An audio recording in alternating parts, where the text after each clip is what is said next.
In a small city in Ohio, the sky was starting to burn orange. The streets were noisy with high school kids walking home, the call of a hot dog vendor pushing his cart, and the faint sound of the 5 o'clock train horn echoing in the distance. In the middle of this bustle, a young girl named Maya walked quickly, clutching a worn-out backpack to her chest. Her public high school hoodie was slightly faded, and her black sneakers were covered in dust. Maya was not an ordinary girl. Despite her simple life, she was known in her neighborhood as a smart, polite kid who wasn't afraid to speak up when she saw an injustice. Her father, Sam, a rideshare driver, had just been in an accident, hit by a drunk businessman. Ironically, the businessman refused to take responsibility and instead used his connections at the local police department to twist the story. Now it was Maya's father who was accused of causing the crash. It had been a week since Sam was detained at the local precinct. Maya had gone back and forth to the station, bringing letters, proof, and witness contacts.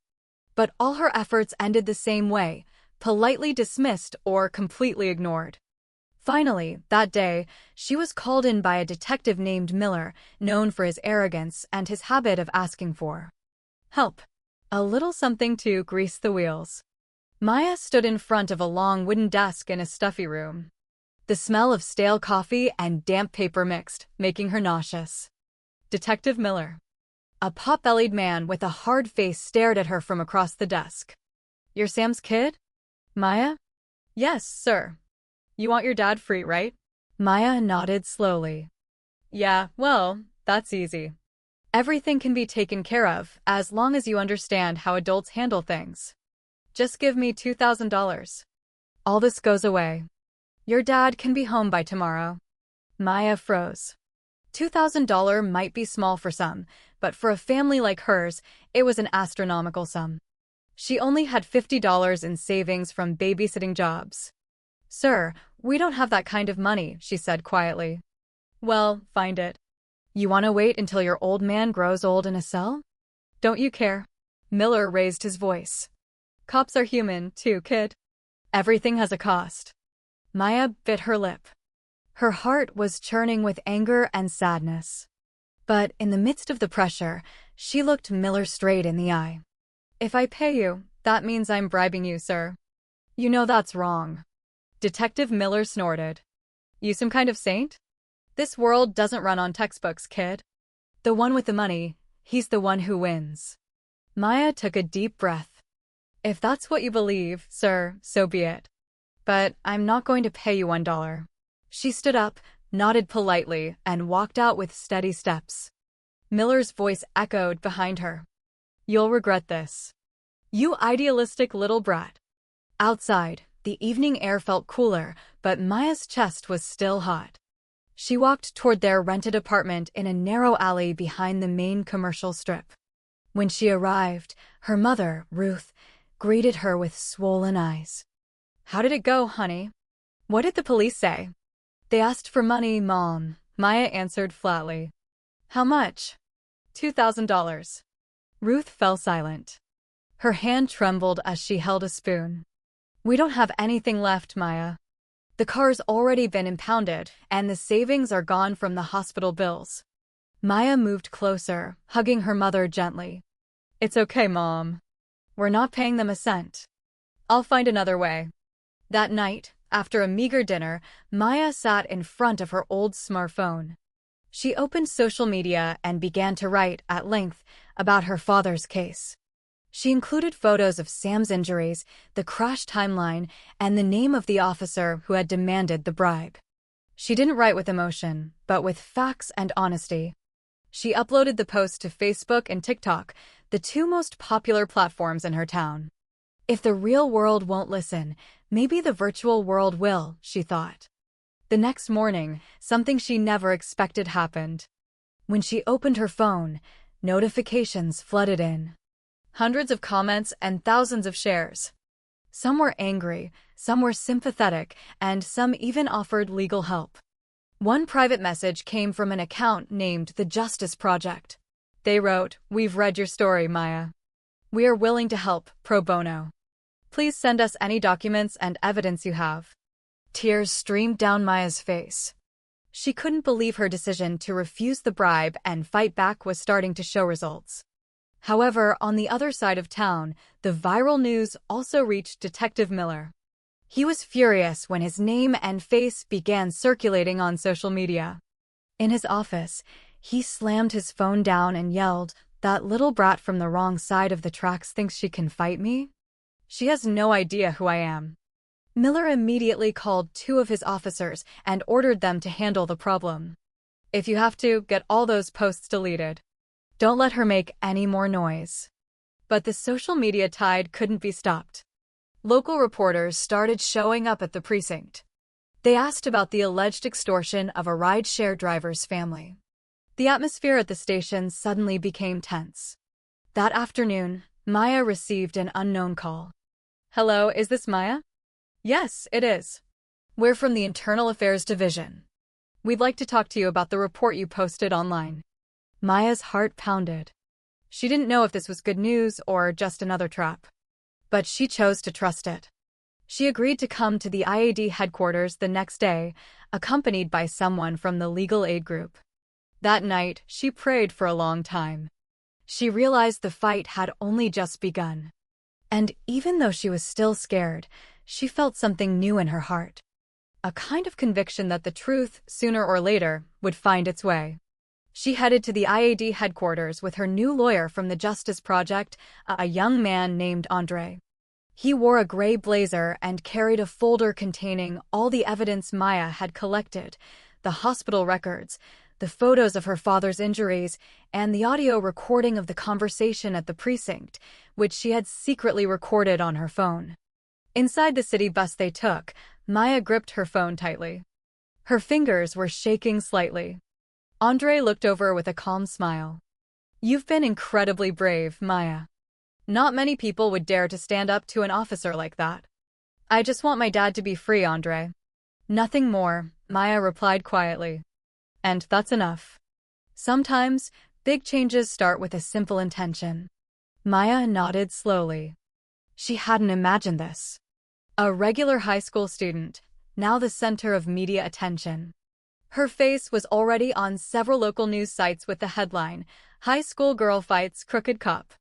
When they arrived at the headquarters, the atmosphere was tense. Several reporters stood outside holding cameras and microphones. Maya ducked her head in embarrassment as one of them called her name. "MS. Maya, are you the one who reported Detective Miller? Is it true he demanded a $2,000 bribe?" Andre immediately stepped in. "We can't give a statement yet. We will, after the interview." In the Internal Affairs office, a senior officer, Captain Norton, greeted them calmly. "Please sit down, Maya. We've read your report. Now, tell us the chronology from the beginning." Maya told him everything honestly. From her father's accident to the demand for the bribe. She also handed over the audio recording, where Detective Miller's voice was clearly audible. "Give me $2,000, and all this goes away." Captain Norton was silent for a long time as he listened. His face was serious, but his eyes showed sympathy. "All right. This is strong evidence. We will follow up on this. But you have to be ready, Maya. Sometimes, after a report like this, pressure can come from many directions." Maya just nodded. "I'm ready, sir. As long as I'm holding on to the truth, I won't be afraid." That evening, when Maya returned home, the atmosphere in her neighborhood had changed. Some neighbors looked at her with a mix of admiration and worry. Some whispered, some offered quiet praise. But others warned her. "Maya, be careful," said MS. Diaz, her next-door neighbor. "The police have people everywhere." "I know, ma'am." Inside the apartment, her mother looked anxious. "Someone came by, Maya." "Who?" "I don't know. He was asking for you. Said he just wanted to talk, but his stare wasn't right." Maya fell silent. She knew the threat Captain Norton had warned her about was starting to feel real.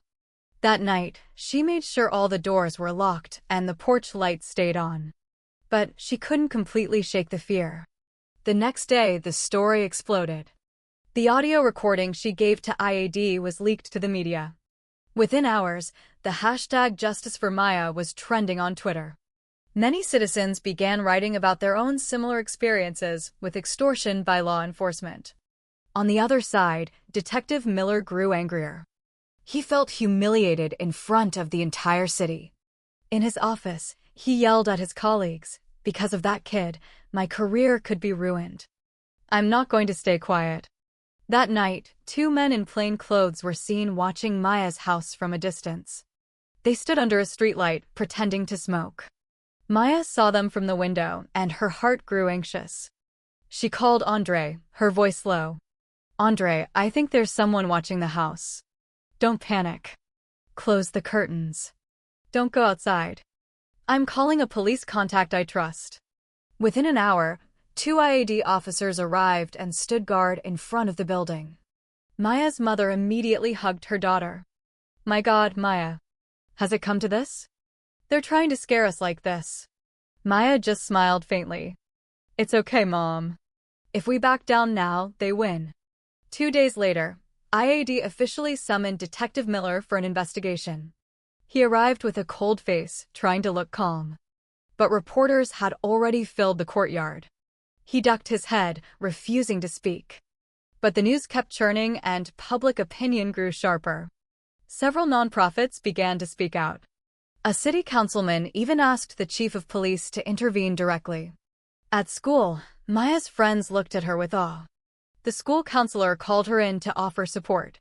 "You're amazing, Maya. Don't be afraid. You're reminding all of us that honesty still has a place." But not everyone was on her side. One male teacher, known to be friendly with the police, warned her, "You're still a kid. Don't play with fire, especially with people in uniform. The world isn't as simple as right and wrong." Maya replied politely, "Maybe so, sir. But if we all stay silent, the world will never change." Meanwhile, in his holding cell, her father began to hear news about his daughter's fight. One of the guards whispered to him, "Sir, your kid is all over the news. They say she reported the crooked cop who locked you up." Sam could only shed tears. "My God, my daughter. I never knew she was that strong." The following days were exhausting. Maya had to go back and forth to the law office, attend media interviews, and still keep up with school. The pressure came not just from the outside, but also from the fear inside her. Sometimes, late at night, she would cry silently, afraid that her small action would end up endangering her family. One night, she stared at her father's photo on her desk. "I promise, Dad. I won't back down until this is all over." A few weeks later, the initial decision came out. IAD found Detective Miller guilty of ethics violations and extortion. He was immediately suspended from duty. The news became a national headline. Many TV stations broadcast Maya's story, the high school girl who refused a bribe for her father's justice. Her neighborhood held a small prayer gathering, but the victory wasn't complete. Her father wasn't free yet, as the main case file was still with the district attorney's office. That night, Maya sat on the porch with her mother. A soft breeze blew, carrying the smell of wet pavement after the rain. "Mom, I'm scared this isn't over," Maya said quietly. "You've come this far, honey. Sometimes the right path is a lonely one, but believe me, no truth is ever wasted." Maya looked up at the dark sky, seeing one small star twinkling between the clouds. She knew the fight wasn't over, but for the first time in a long time, she felt that hope was truly real. It had been 2 weeks since Detective Miller was suspended. Maya's name was now well known, but behind the media spotlight, the shadow of threats had not disappeared. The nights in their rented apartment still felt tense. Sometimes they would hear a car stop at the end of the alley, then speed off. Sometimes an anonymous text would come to Maya's phone. "Stop before you regret it. You think the world cares about poor trash like you?" Maya didn't show any of this to her mother. She just screenshotted the threats into her private notes as additional evidence if something happened. She knew the fight for justice always came with a price. One afternoon, she was called back to the IAD office to give an additional statement. This time, the atmosphere was different. Outside the building, 2 black sedans were parked. Several men in suits watched her with sharp eyes. Andre, the lawyer accompanying her, whispered, "Those are Miller's people. Don't be scared, stay close to me." Maya straightened her shoulders and walked in. Inside, a new investigator reviewed the documents and additional evidence. After it was over, Captain Norton looked at Maya seriously. "Maya, I have to be honest. There's pressure from above to resolve this case quickly. But we're not just going to drop it. You need to remain careful." "I understand, sir. I just want one thing. My father free and the guilty party held responsible." Captain Norton nodded slowly. "That's our goal, too." Meanwhile, behind the scenes, Miller wasn't staying quiet. With the help of the businessman who had hit her father, he was trying to turn the situation around. "If we can make that girl look bad, people will forget all about this," he said cynically to his colleague. His name was Henry Price, the owner of a local logistics company. They started spreading rumors that Maya was just seeking attention and had fabricated the story to go viral. Several anonymous accounts on social media began spreading fake posts. "The whole case is a setup. Her dad was definitely at fault. Maya just wants to be a TikTok star by creating drama." Within days, Maya's comment sections changed. There was support, but also insults. She was devastated reading one comment, "If you're so right, why is your dad still in jail?" Maya shut her phone. Her eyes burned. She couldn't believe people could be so quick to accuse without knowing what was really happening. At school, the situation also changed. Some friends started to distance themselves, afraid of being dragged into the trouble. Only her two best friends, Leah and Daika, remained loyal. One afternoon in the cafeteria, Leah tapped her shoulder. "Maya, don't read those comments. They don't know what you've been through." "I know, but it's exhausting, Leah. Sometimes I just want to quit." "If you quit, all your effort and your dad's suffering will be for nothing," Daika chimed in. Maya smiled weakly. "You know, I just wanted a quiet life. Now I feel like I'm an enemy to so many people." "Honest people often stand alone," Leah replied. "But they'll realize the truth eventually." A few days later, something heavier happened. When she got home from school, Maya found their apartment door ajar. Inside, everything was a mess. Clothes were thrown everywhere, dishes were shattered, and the TV was knocked to the floor. Her mother was crying in the corner of the living room. "They came in, Maya. 2 men. They said they were just looking for something, but I was too scared to fight." Maya immediately hugged her mother. Her chest was a mix of fear and rage. She knew this wasn't a random robbery. It was a warning. That night, she and her mother stayed temporarily at the home of a Justice Project volunteer. Andre came by with news. "We've reported it to the police. But it's likely they won't act fast, since the perpetrators might be connected." "So how long do we have to hide?" Maya asked. "Until Miller's disciplinary hearing begins. After that, everything will be out in the open." The days passed with the same tension.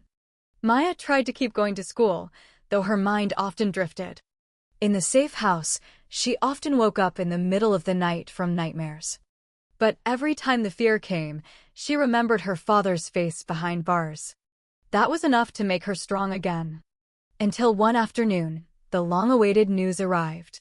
The disciplinary hearing for Detective Miller officially began. The media went into a frenzy. Reporters came to the Justice Project office for interviews. However, Maya refused to appear. "I don't want to be famous. I just want justice," she said simply. In the internal hearing room, the air was thick. Maya was present with Andre and several IAD members. On the other side, Miller sat with a flat expression, flanked by his lawyer. When the audio recording was played, the room fell silent. Miller's voice was clear. "Doc, give me $2,000 and all this goes away." Several senior officers looked at each other.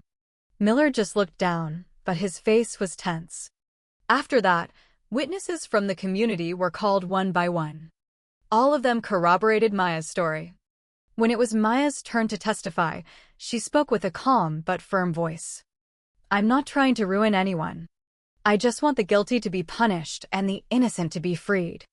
If I had stayed silent, I would be participating in the injustice." Everyone in the room was silent. Even one of the review board members bowed his head, as if moved. After the hearing was closed, the decision was not announced immediately, but the media spotlight grew larger. Even the chief of police was reportedly intervening. However, that night on the way home, a black sedan followed the car carrying Maya and Andre. When the light turned red, the car stopped behind them. A man got out, knocked on Maya's window, and said quietly, "Stop now or your family is next." Andre immediately hit the gas and sped away. Maya stared out the window, breathing heavily. "Andre, I'm scared. We have to report this to IAD. They can't just threaten us like this." But in her heart, Maya was starting to waver. She knew every step was getting more dangerous. She was no longer thinking just about right and wrong, but about the safety of her mother, her father, and even herself. That night, she prayed for a long time on her bedroom floor. "God, if I'm taking the wrong step, show me the way. But if this is right, give me the strength to see it through to the end." 2 days later, the official decision came out. Detective Miller was found guilty of extortion and severe ethical violations. He was fired from the force, dishonorably discharged. The news exploded across all media. People cheered in the comment sections. Several officials even praised Maya's courage. But for Maya, the victory felt incomplete. Her father was still in jail, and the threats hadn't stopped. That same night, she received an unknown call. The voice on the other end was deep and mysterious. "You think you've won, kid? The game's not over. You've touched a powerful man." The call clicked off. Maya gripped the phone with a trembling hand. For the first time, she felt her fight was only just beginning. She looked out the window, watching the rain fall softly. Tears streamed down her cheeks, but this time, not from fear. She realized she wasn't just fighting one man, but a system that had, for so long, made the powerless bow to the powerful. 3 weeks after the hearing, Maya's life was still far from calm. She had succeeded in getting Miller fired, but the threats against her family hadn't stopped. Behind the scenes, the drunk businessman who had hit her father, Henry Price, began to move quietly. He had connections in the police and the DA's office. Ever since Miller's case blew up, Price had been trying to ensure the accident case didn't drag his name into it. He ordered his lawyers to secure the files, even trying to bribe several parties to ensure Sam was still found at fault. However, he didn't know that Maya and the Justice Project team were preparing a final step, releasing all the evidence to the public. That morning, Maya sat in the law office with Andre and 2 investigative journalists who were interested in covering their story.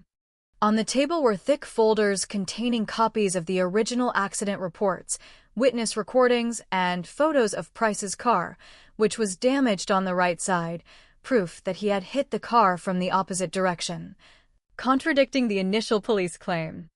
Andre opened the conversation calmly. "If we release this to the media, there's no turning back. Are you ready, Maya?"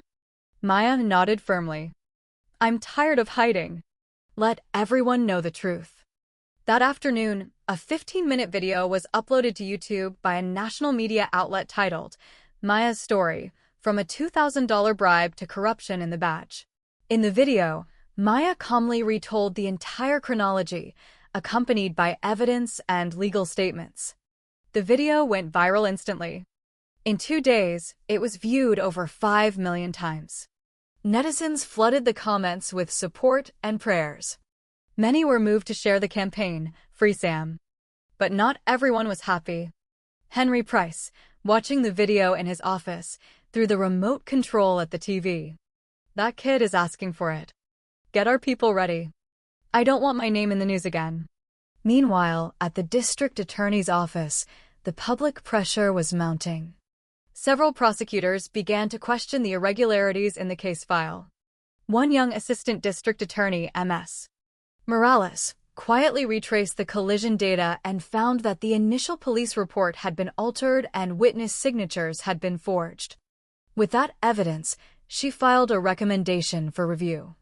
The new chief of police, feeling the pressure, decided to open a new internal investigation. 3 days later, Maya's apartment had unexpected visitors. Two uniformed police officers arrived with an official letter. "We're here for Sam. He's being released. His case has been dismissed due to prosecutorial misconduct." Ruth immediately burst into tears of joy. Maya ran to hug her father as he got out of the transport van. He looked thinner, but his eyes were still bright. "Maya, you did all this?" "I just continued what you taught me, Dad. Don't be afraid of powerful people when you're on the right side." The small alley was suddenly filled with noise. Neighbors who used to only whisper now came out to congratulate them. Some brought food, others shook Sam's hand with pride. That evening, the distant sound of church bells ringing was comforting. Maya sat on the porch, looking at the same orange sky that had witnessed the start of her journey.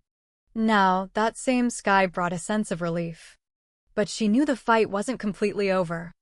The next day, the news of Sam's release was a national headline. The TV cheer-in read, "After going viral, Maya's father finally free. Proof justice is still alive."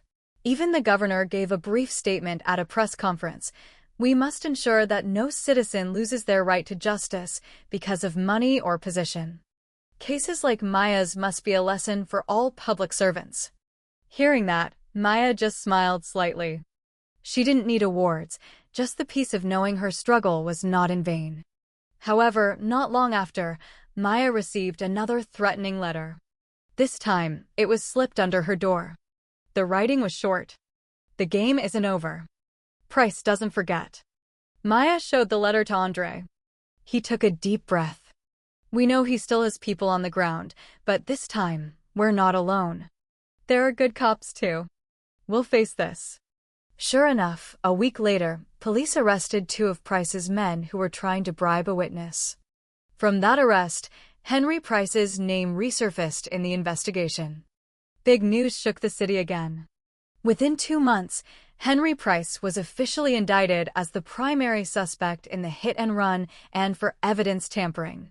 He was detained for further investigation. When the news reached Maya, she just stared quietly at her father's photo in the living room. "Finally, it's all coming out, Dad," she whispered. Several months passed. The family's life slowly returned to normal. Sam was back to driving for a rideshare, although now he was often asked to speak at anti-corruption discussions at local schools. Maya herself continued her studies while becoming active in a student organization focused on social advocacy. One afternoon, she received an invitation from Ohio State University to speak at an event titled The Voice of Youth Courage. On stage, in her simple clothes, she spoke in front of hundreds of college students. "I used to be just a high school student afraid of losing her father. But I learned one thing: fear can't save anyone. Sometimes, one honest voice can shake the strongest walls."